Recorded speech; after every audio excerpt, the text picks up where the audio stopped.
OCN 드라마 보이스2 혐오의 시대 1화부터 12화까지 줄거리를 정리해드립니다. 보이스3 보기 전에 알면 좋은 시즌2 핵심 요약 정리 지금 시작할게요. 시즌1 골든타임팀 창설 때부터 각종 사건을 함께 해결해온 출동팀장 장경학 경감이 등산객들을 치어 죽이고 자신도 차와 함께 절벽에 떨어져 사망하는 사건이 발생합니다. 골든타임팀을 이끌고 있던 인간의 한계를 초월하는 놀라운 청력을 보유한 국내 유일의 보이스 프로파일러 강권주 센터장은 장경학 팀장이 범죄를 저지르고 자살할 사람이 아니란 믿음이 있었고 이 때문에 사건 현장을 조사하던 중 도강우라는 형사를 만나게 되는데요. 도강우는 강권주에게 3년 전 자신의 파트너였던 나영준 형사가 전정가위로 손목이 절단된 후 살해당한 사건이 있었는데 자신은 지금까지 그 사건을 뒤에서 계획하고 조종한 진범을 쫓고 있었으며 이번 장경학 사건도 타인의 분노를 이용해 살해하고 완전 범죄로 만들려 있다는 점에서 3년 전과 동일한 진범의 소행일 거라고 주장했습니다. 이후 피의자 장수복을 조사하면서 도강우의 주장이 신빙성 있다고 판단한 강권주는 장경학 사건의 관할서이자 도강우가 소속돼 있던 풍산경찰청에서 골든타임팀이 시범 운영되도록 조치한 뒤 3년 전 사건 이후 정직 상태였던 도강우를 골든타임팀 출동팀장으로 데려오는데요. 그렇게 풍산시에서 시범 운영을 시작한 골든타임팀은 첫 사건으로 아동 성범죄자 사건을 해결하게 되는데 이 과정에서 강권주와 도강우는 서로 뛰어난 수사 능력을 확인하게 됩니다. 한편 장경학 사건의 핵심 단서인 차량 급발진 장치를 만든 사람이 피의자 장수복이 아니라 광민수라는 순경임을 알게 된 도강우는 그가 묵었던 모텔방에서 3년 전 피해자들의 잘려진 신체 사진과 자신이 목격한 진범의 가면을 발견하는데요.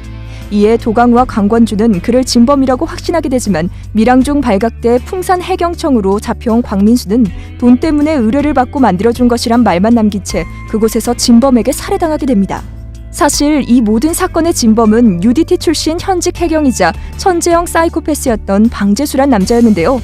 광민수를 살해한 방재수는 자신을 쫓는 골든타임팀에 경고하기 위해 팀 내 막내인 디지털 포렌식 전문가 진서율 요원의 오피스텔에서 진서율의 PC를 폭파시켜버리는 도발을 저질렀습니다. 그런데 흥미로운 점은 이 테러 현장에 방재수가 종이 한 장을 남겨놨다는 건데요. 거기엔 나영준 형사의 손목을 자른 전정가위가 증거물 보관소에서 사라졌던 3년 전 그날 보관소 지하주차장 CCTV에 찍힌 도강우의 모습이 담겨져 있었지만 3년 전 사건에 대해 자세히 알지 못했던 강권주는 그 종이의 의미를 알 수 없었습니다. 그러는 사이에도 골든타임팀엔 새로운 강력범죄 신고가 접수되었고 골타팀 소속 박근기 형사의 아내가 휘말린 이 보이스피싱 사건을 도강우가 목숨 걸고 해결하자 팀원들은 점점 그를 한 식구로 받아들이게 되었는데요. 다만 이때 범인을 검거하는 과정에서 강권주와 팀원들은 도강우의 어두운 면을 목격하게 됩니다. 며칠 뒤 유명 BJ가 좀비에게 습격을 당했다는 신고를 받고 도강우를 비롯한 출동팀이 현장에 나간 사이 강권주는 방재수로부터 도강우와 함께한 살인이었다란 문자 메시지와 지난번 종이 속 사진과 동일한 여러 장의 CCTV 속 도강우 사진을 전송받는데요. 그 와중에 도강우가 일본 여자아이의 환영을 본 후 정신을 잃고 쓰러지는 사고까지 발생하자 방재수의 문자와 사진 때문에 찜찜했던 강권주는 3년 전 죽은 나영준 형사의 형이자 현재 도강우를 원수처럼 대하고 있던 풍산서 강력팀 나홍수 계장을 찾아가 도강우의 과거에 대해 물어보기 시작했습니다. 질문을 기다렸다는 듯 나홍수는 3년 전 나영준 형사의 손목을 자른 전정가위에서 도강우의 지문이 발견됐으며 도강우가 취조받다가 도망쳤던 날 증거물 보관소에 있던 전정가위도 사라졌다는 사실을 알려주는데요. 뿐만 아니라 도강우는 스트레스를 받으면 블랙아웃 상태가 되는 정신질환을 앓고 있으며 이 때문에 자신이 한 행동을 기억 못하는 만큼 자신은 도강우가 나영준을 살해한 진범이라고 생각한다고 말해 강권주를 충격에 빠뜨렸습니다. 그렇게 강권주가 도강우에 대한 의심을 키워가는 사이 도강우는 방재수에 대한 수사망을 점점 좁혀갔는데요. 이때 방재수는 의문의 일본인에게 후원을 받아 닥터파브르란 다크웹 사이트를 만든 뒤 다른 사이코패스 회원들과 살인을 게임 미션처럼 수행 중이었는데 그가 아지트로 사용 중이던 아파트 지하 창고를 부녀 회장이 탐을 내다가 엄마에 대한 악소문까지 퍼뜨리자 방재수는 그녀를 죽이는 무리수를 저질렀고 이 때문에 그의 범죄 패턴을 파악하고 있던 도강우가 방재수의 아파트까지 찾아오게 된 것이었습니다. 문제는 이때 5개 국어에 능통한 골든타임팀의 브레인 박은숙 요원이 데이트 폭력을 일삼던 전남친 손호민에게 폭행을 당한 뒤 납치되는 사건이 벌어졌다는 것인데요. 이후 이 사건은 손호민의 폭력 때문에 인생이 망가진 3명의 여성이 손호민을 살해하려고 저지른 치밀한 계획이었음이 드러났지만 자신을 코앞까지 추적해온 도강우를 막아야 했던 방재수는 이 사건을 함정으로 이용해 도강우를 손호민을 죽인 살인자로 의심받도록 만들었습니다. 한편 그 시각 강권주는 믿고 따르던 범죄 심리학 교수로부터 도강우에 대한 놀라운 사실을 전해 듣는데요. 최근 벌어지고 있는 신체 절단 살인 사건과 유사한 사건이 27년 전 오사카에서도 벌어졌었는데, 후토시란 제1교포가 미호란 아이의 귀를 전정가위로 자르고 죽인 뒤 별이 그려진 종이 상자에 귀를 보관했었던 이 사건의 결과로 후토시는 사형을 당했고, 그의 장남은 혐한들에게 살해당했으며 남은 아내와 차남은 한국으로 도망을 갔는데, 그 차남 코우스케가 바로 도강우였던 것이었습니다. 결론적으로 그가 부친의 인격장애를 물려받은 게 아닌지 의심해야 한다는 교수의 조언을 듣고 도강우에 대한 강권주의 믿음은 상당 부분 흔들리게 됩니다. 그러는 사이에도 방재수는 조력자들과 각종 인터넷 게시판에 도강우의 제1교포 시절 이야기를 퍼뜨렸고, 이에 흥분한 여론은 도강우가 손호민을 살해했다는 루머를 팩트로 받아들이기 시작했는데요. 마침 그때 부녀회장 살인사건을 조사하러 자신의 아파트에 온 나홍수 계장을 방재수가 거미독으로 납치하는 데 성공하면서 방재수는 도강우를 나홍수 살인범으로까지 만들었고, 마침 그때 손호민 사건으로 스트레스를 받아 블랙아웃이 됐었던 도강우는 꼼짝없이 함정에 빠져버렸습니다.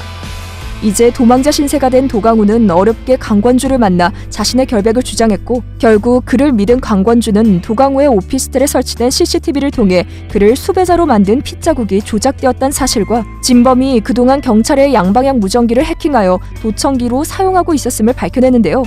그러나 여전히 수배 상태였던 도강우는 진범을 끌어내기 위해 일부러 방재수의 아파트 옥상에서 강권주와 인질극을 펼쳤고, 예상대로 구경 나온 인파 속에 섞여있던 방재수가 습관처럼 라텍스 장갑을 튕기자 이 소리를 들은 강권주가 위치를 알려주면서 도강우는 마침내 방재수의 얼굴을 확인하게 됩니다. 한편 그 시각 진서율 요원은 자신의 오피스텔에서 닥터 파브르를 해킹하는 데 성공하는데요. 자신이 만든 닥터 파브르가 뚫렸다는 사실에 모멸감을 느낀 방재수는 아파트에서 강건주와 팀원들을 유유히 따돌린 뒤 직접 진서율의 오피스텔을 습격했고, 결국 진서율은 방재수에게 손가락을 절단당하게 됩니다. 절단 부위가 괴사하기 전에 진서율의 손가락을 찾아야만 하는 급박한 상황에 놓이게 된 골든타임 팀은 범죄 혐의를 벗은 도강우의 활약과 경찰청 지도부의 지원을 이끌어낸 강권주의 노력 덕분에 결국 방재수라는 진범의 정체를 밝혀내는 데 성공하는데요. 하지만 놀랍게도 바로 그 순간 방재수가 진서율의 손가락을 들고 자수해오는 상황이 벌어졌습니다. 사실 이때 방재수는 자신처럼 사이코패스 성향을 가졌으나 정의로운 형사의 삶을 살고 있던 도강우에게 열패감을 느끼고 있었고, 그런 도강우를 살인마로 각성시키겠다는 새로운 목표를 가지게 된 상태였는데요. 창고에서 나홍수 계장을 구출 후 경찰서로 복귀한 도강우는 강권주와 함께 방재수를 취조했으나 오히려 방재수는 두 사람을 가지고 놀았고, 그런 뒤에는 자신의 계획대로 경찰서를 빠져나가 버렸습니다. 그런데 방재수의 탈주 경로를 조사하던 도강우는 자신의 정보원이자 동생처럼 아꼈던 곽도끼가 사실은 닥터 파브르의 핵심 멤버인 사막이었으며 자신에게 나홍수 계장 살인 누명을 씌운 장본인이었다는 사실을 알게 되는데요. 감정을 억누르며 결국 그를 통해 방재수의 은신처를 파악한 도강우는 팀원들과 그곳을 급습하였고, 이 때문에 방재수는 미라 처리된 엄마의 시신을 은신처에 놓고 도주할 수밖에 없었습니다. 참고로 집단 성폭행의 결과로 태어난 아이였던 방재수는 친모로부터 어릴 적 학대를 받으며 자랐으나 이를 엄마의 사랑으로 여겼고, 그 때문에 3년 전 살인도 엄마를 아동학대로 신고했던 나영준 형사와 엄마를 치료보호소로 보낸 담당 형사의 딸, 그리고 엄마를 보호소에서 괴롭혔던 요양사를 심판하고자 저지른 일이었는데요. 그토록 애증하던, 그래서 죽어서까지 미라로 만들어 함께한 엄마를 도강우가 불태우는 척 도발하자 이에 속은 방재수는 도강우와의 마지막 승부를 준비하기 시작했습니다. 그렇게 긴장된 며칠이 지나 마침내 고시원에 폭탄을 설치하고 그곳으로 골든타임 팀을 끌어들인 방재수는 일부러 자신의 모습을 도강우 앞에 드러내어 그를 건물 밖으로 유인한 뒤 치열한 몸싸움을 벌였는데요. 그러면서도 동시에 강권주를 노렸던 방재수는 오직 그녀만이 들을 수 있는 구조요청 소리를 고시원 지하실에 틀어놓았고, 결국 강권주는 그 소리를 따라 폭탄이 설치된 지하실로 혼자 내려가게 됩니다. 자신의 계획대로 강권주가 움직여주자 이 상황을 도강우에게 알린 방재수는 강권주를 살리고 싶으면 자신을 죽이라고 도발했으나 도강우는 이를 거부했고, 그런 도강우의 선택과는 무관하게 결국 지하실 폭탄은 터져버리고 말았는데요. 강권주가 죽었을지 모른다는 사실에 멘탈이 나간 도강우를 바라보며 방재수는 누군가를 각성시키려면 소중한 사람을 죽여야 한다고 기쁘게 읊조렸고, 밖에서 이를 지켜보던 의문의 일본인은 코우스케가 우리 곁으로 돌아올 것 같다는 말을 누군가에게 전했습니다.